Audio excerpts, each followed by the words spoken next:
इच्छा शक्ति के चमत्कार।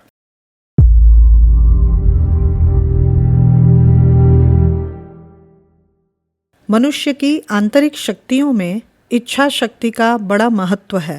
यही वह शक्ति है जो मनुष्य में नवजीवन और नवीन स्फूर्ति का संचार करती है। जीवन की समग्र क्रियात्मकता इसी शक्ति पर निर्भर है। इच्छा शक्ति की प्रेरणा से ही मनुष्य अपने लक्ष्य की प्राप्ति के लिए कार्य में जुटा रहता है। इच्छा का लगाव जिस विषय से हो जाता है, मनुष्य की सारी शक्तियाँ उसी ओर झुक जाती हैं। इच्छा की तीव्रता विपरीतता में भी अपना मार्ग निकाल लेती हैं। जिस समय मनुष्य की इच्छाएं मर चुकी हों, समझना चाहिए कि वह मर चुका है। श्वास लेते हुए भी एक शव के समान ही वह सारे कार्य किया करता है। नष्ट मनुष्य की जिंदगी में कोई आकर्षण शेष नहीं रहता, कोई रुचि नहीं रहती। अरुचिपूर्ण जीवन का अभिशाप नरक से भी अधिक कष्टदायक होता है। इच्छाएं ही जीवन को गति देती हैं, संघर्ष की शक्ति और परिश्रम की प्रेरणा प्रदान करती हैं। किसी वस्तु की प्राप्ति की लालसा को इच्छा कहते हैं। इस लालसा की तीव्रता को इच्छा शक्ति कहते हैं।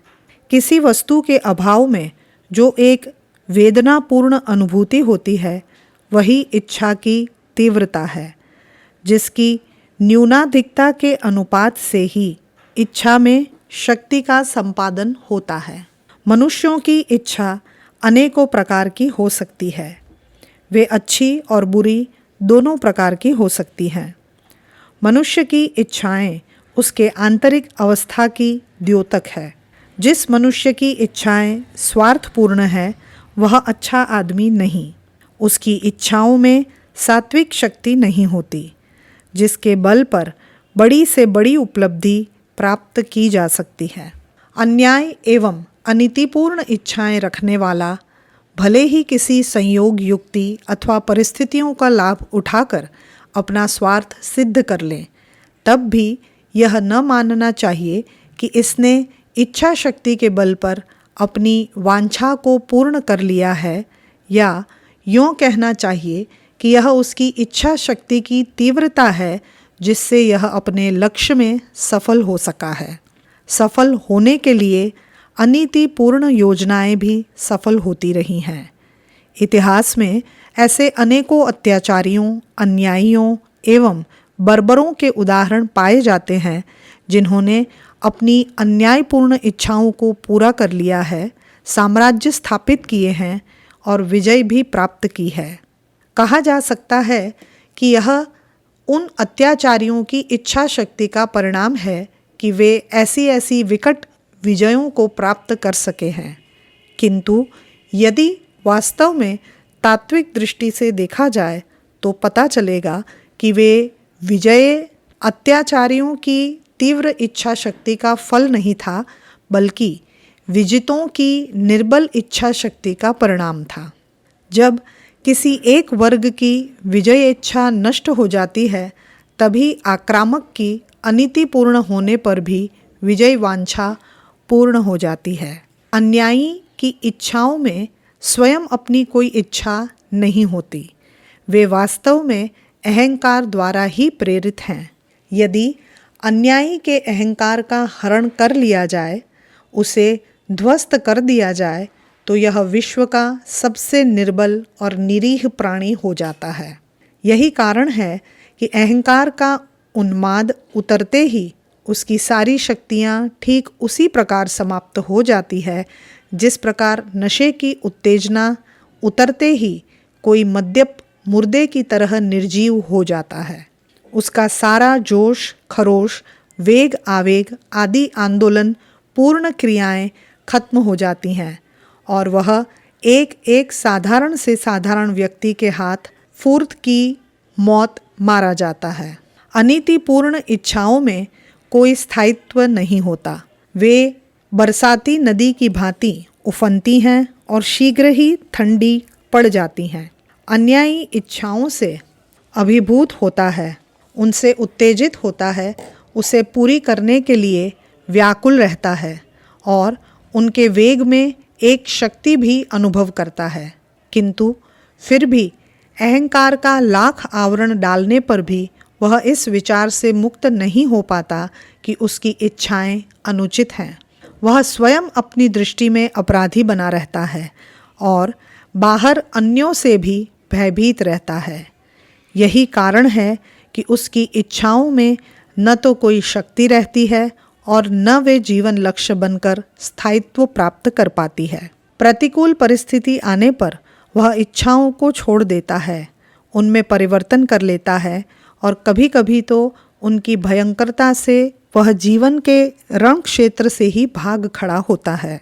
अत्याचारी अथवा अन्यायी की सफलता वस्तुतः उसकी इच्छाओं की पूर्ति नहीं होती, बल्कि उसके उस अहंकार की ही परिपुष्टि होती है जिसके आवेग से वह त्रस्त, दुखी एवं विकल रहता है। सदिच्छुक का कर्तव्य बुद्धि के तर्क, विवेक की भर्त्सना अथवा आत्मा के धिक्कार से प्रभावित नहीं होता, बल्कि उनका सहयोग पाकर उसकी इच्छाएं और भी अधिक बलवती एवं सुनिश्चित हो जाती हैं। इसके अतिरिक्त आत्मकल्याण और परोपकार की भावना के कारण वह दिनों दिन सदाचारी, सच्चरित्र एवं सत्यमूर्ति बनकर दूसरों की सद्भावना, सहयोग तथा सहायता प्राप्त करता हुआ अधिकाधिक शक्ति संपन्न होता जाता है। सदिच्छाएं स्वयं शक्तिमती होने के साथ साथ दूसरों से भी शक्ति संचय करती रहती है। विरोध करना लोगों का आज स्वभाव बन गया है। यहाँ पर क्या अच्छे कार्य और क्या बुरे, विरोध सबका ही किया जाता है। बल्कि यदि देखा जाए तो पता चलेगा कि बुराई से अधिक भलाई को विरोध का सामना करना पड़ता है। इसका कारण यह नहीं है कि भलाई भी बुराई की तरह ही विरोध की पात्र है, बल्कि समाज की दुष्प्रवृत्तियां अपने अस्तित्व के प्रति खतरा देखकर भड़क उठती हैं और विरोध के रूप में सामने आ जाती हैं। चूंकि सत्प्रवृत्तियां विरोध भाव से शून्य होती हैं, इसलिए वे बुराई का विरोध करने से पूर्व सुधार का प्रयत्न करती हैं। ध्वंसात्मक न होने के कारण वे बुराई के विरोध को भयंकरता के रूप में उपस्थित नहीं करती, जिससे ऐसा नहीं दिखता कि बुराई का विरोध हो रहा है। दुष्प्रवृत्तियों के उफान को, किसी ध्वंसात्मक संघर्ष को बचाने के लिए सत्प्रवृत्तियां किसी सीमा तक उनकी उपेक्षा करती हुई यह प्रतीक्षा किया करती है कदाचित यह स्वयं सुधर जाए। किंतु जब ऐसा नहीं होता तो सद्प्रवृत्तियां अपने ढंग से आगे बढ़ती हैं और बुराई को दूर करने का प्रयत्न करती है। ध्वंसात्मक होने के कारण दुष्प्रवृत्तियां सत्प्रवृत्तियों के विरोध में एक संघर्ष खड़ा कर देती है, जिससे सत्प्रवृत्तियों को अधिक विरोध दृष्टिगोचर होता है।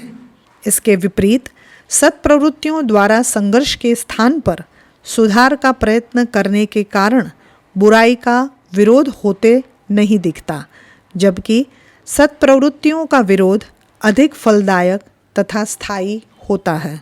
जहाँ तक इच्छाओं का संबंध है, सदिच्छाएं ही इच्छाओं की सीमा में आती हैं। इसके विपरीत जो असद इच्छाएं हैं, वे वास्तव में इच्छाएं न होकर दुष्प्रवृत्तियों का आवेग ही है। सदिच्छाओं की अपरिचित है। कोई इच्छा कार्य करने अथवा उदात्त लक्ष्य प्राप्त करने की कामना रखने वाला लाख विरोधों एवं असुविधाओं के होने पर भी अपने ध्येय पर पहुंच ही जाता है। सदाशयी में एक स्थायी लगन होती है, जिससे वह अपने ध्येय के प्रति निष्ठावान होकर अपनी समग्र शक्तियों को लगाकर प्रयत्न में लगा रहता है। इच्छा एवं प्रयत्न की एकता उसमें एक अलौकिक सहायता स्रोत का उद्घाटन कर देती है, जिससे उसके प्रयत्नों में निरंतरता, तीव्रता और अमोघता बढ़ती जाती है और वह क्षण क्षण ध्येय की ओर उत्तरोत्तर अग्रसर होता जाता है। सदिच्छावान व्यक्ति में आशा, उत्साह, साहस और सक्रियता की कमी नहीं रहती और जिसमें इन सफलतावाहक गुणों का समावेश होगा, असफलता उसके पास आ ही नहीं सकती। असद इच्छाएं जहाँ अपने विषैले प्रभाव से मनुष्य की शक्ति का नाश करती है, वहाँ सद इच्छाएं उनमें नवीन स्फूर्ति, नया उत्साह और अभिनव आशा का संचार किया करती है। एक इच्छा, एक निष्ठा और शक्तियों की एकता मनुष्य को उसके अभीष्ट लक्ष्य तक अवश्य पहुंचा देती है। इसमें किसी प्रकार के संदेह की गुंजाइश नहीं है। पुस्तक विचारों की अपार और अद्भुत शक्ति, लेखक पंडित श्री राम शर्मा आचार्य। अगर आपको हमारी यह वीडियो पसंद आई हो तो इसे लाइक करें, कमेंट और शेयर करें और हमारे YouTube चैनल ऋषि चिंतन को सब्सक्राइब भी कर लें। साथ ही बेल आइकन को भी दबाएं ताकि आपको आने वाले सभी वीडियोस की नोटिफिकेशंस मिलती रहे। धन्यवाद।